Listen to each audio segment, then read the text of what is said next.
What's up, guys? Welcome to the channel. I've got another Tesla video for you today. I wanted to kind of go over like what my maintenance looks like on the Tesla.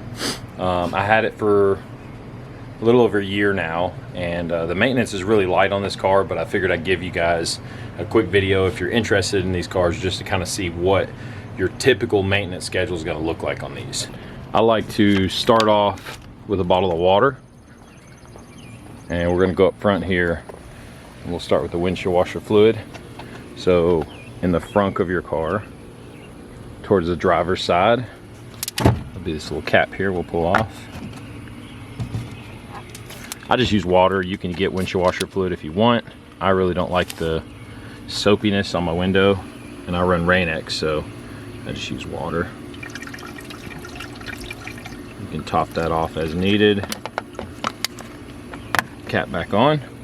All right, and that wraps up the maintenance for my 2020 Model Y. Again, I've had this for a year. Pretty light on maintenance, I would say. If you guys are looking to get one of these, this video should give you an idea of what the maintenance schedule looks like on these cars. And look forward to more videos. If you haven't already, hit the subscribe button so you don't miss them. We'll see you in the next one.